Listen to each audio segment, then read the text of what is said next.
क्या आपके साथ भी ऐसा होता है कि जैसे ही आप नमाज के लिए खड़े होते हैं दिल में दुनिया भर के ख्यालात आना शुरू हो जाते हैं, अब फिर दिल में अजीब व गरीब वसवसे आते हैं जिनसे आप परेशान हो जाते हैं। बहुत से नमाजी अक्सर ये शिकायत करते हैं कि हमें अब नमाज में वो मज़ा और लुत्फ नहीं आता जो पहले आया करता था। ऐसा लगता है जैसे नमाज फीकी हो गई है।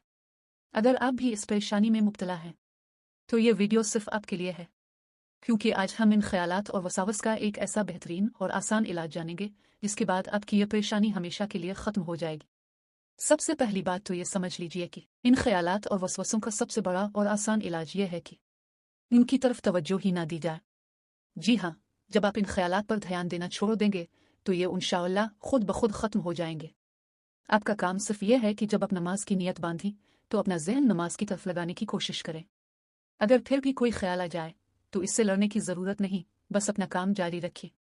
हज़रत थानवी रहमाउल्लाह फरमाते हैं कि ये नमाज बजान खुद अल्लाह का हुक्म और मतलूब है, इसलिए अगर आपकी मर्जी के बगैर दिल में ख्यालात आ रहे हैं तो इसकी वजह से अपनी नमाज को बेकार मत समझें और न ही इसकी नाकदरी करें। अब आते हैं इस सवाल की तरफ कि नमाज में मज़ा क्यों नहीं आता। मेरे भाइयों और बहनों, यह नमाज इसलिए फ़र्ज नहीं की गई कि इसमें हमें कोई ज़ाती लुत्फ़ आ मज़ा आए। नमाज तो सिर्फ और सिर्फ अल्लाह ताला की बंदगी और उसकी इताअत का नाम है। अब अगर नमाज पढ़ते हुए दिल लग जाए और मज़ा भी आ जाए तो यह अल्लाह का एक इजाफी इनाम है, और अगर मज़ा ना आए तो याद रखिए इससे नमाज की फजीलत और कबूलियत में ज़रा बराबर भी कमी नहीं आती। अगर आप नमाज के अरकान, शराइत और आदाब संत के मुताबिक पूरे कर रहे हैं तो सारी ज़िंदगी भी आपको वो ख़ास कैफियत महसूस ना हो। आपकी नमाज मुकम्मल है और आपका कोई नुकसान नहीं, बल्कि यहाँ एक बहुत ईमान अफरोज़ बात सुनते जाइए।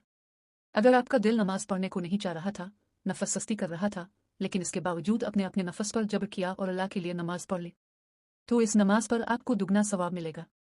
हज़रत मौलाना रशीद अहमद गंगोही रहमाउल्लाह फरमाया करते थे कि जिस शख्स को ज़िंदगी भर नमाज में लुत्फ़ ना आए लेकिन वो फिर भी नमाज न छोड़े, मैं उसे दो बातों की मुबारकबाद देता हूँ। पहली कि चूंकि इसने मशक्क़त के बावजूद अल्लाह का हुक्म माना इसलिए इसके अजर और सवाब में इजाफा होगा, और दूसरी मुबारकबाद ये कि अगर उसे नमाज में मज़ा आता तो शायद ये शुबा होता कि यह अपने नफस की लज्जत के लिए नमाज पढ़ रहा है, लेकिन जब कोई मज़ा ही नहीं आ रहा और फिर भी वो सजदा कर रहा है तो ये इस बात की वाज़ेह दलील है कि इसकी नमाज में इखलास बहुत ज़्यादा है और वो सिर्फ और सिर्फ अपने रब के लिए पढ़ रहा है। बिल्कुल यही मामला हज और उम्रे का भी है। लोग हरमैन शरीफें जाते हैं तो सोचते हैं कि बैत अल्लाह पर पहली नज़र पड़ते ही रोना आना चाहिए, आंसू निकलने चाहिए, लेकिन याद रखिए ये कैफियत इंसान के इख्तियार में नहीं है। बाज़ लोग रूना पाने पर मायूस हो जाते हैं और सोचते हैं कि शायद हम मरदूद हो गए हैं। ये शैतानी ख्याल है। अल्लाह ताला आपसे उन चीज़ों का हिसाब नहीं लेगा जो आपके इख्तियार में नहीं है। शर्त सिर्फ यह है कि आपका अमल संत रसूल अल्लाह के मुताबिक हो। अगर अमल संत के मुताबिक है तो आंसू निकले आना निकले, अल्लाह के हाँ वो हज और उम्रा मकबूल है। हदीस पाक की रोशनी में दिल में वसवसों का आना गुनाह नहीं, बल्कि ईमान की अलामत है। शैतान कभी खाली घर में चोरी नहीं करता, वो इसी दिल पर हमला करता है जहाँ ईमान की दौलत होती है। इसलिए वसावस पर परेशान होने के बजाय खुश होना चाहिए कि शुक्र है मेरे पास ईमान मौजूद है। बुजुर्ग फरमाते हैं कि जब शैतान देखेगा कि आप वसावस से परेशान होने के बजाय खुश हो रहे हैं तो वो मायूस होकर वसवसे डालना ही छोड़ देगा। अलबत्ता एक बारीक फ़र्क याद रखिए, वसवसा वो है जो खुद ब खुद दिल में आ जाए, लेकिन खुद जानबूझकर बुरे ख्यालात लाना, गुनाह के मंसूबे सोचना वसवसा नहीं होता। इससे बचना लाजमी है। अगर गैर इख्तियारी ख्यालात बार बार आपको तंग करें तो उनसे लड़ने के बजाय खुद को फ़ौरन किसी दूसरे काम में मसरूफ़ कर लें, और उसके साथ ही नबी करीम अलैहिस्सलाम की सिखाई हुई ये प्यारी और जामे दुआ बकसरत पढ़ा करें।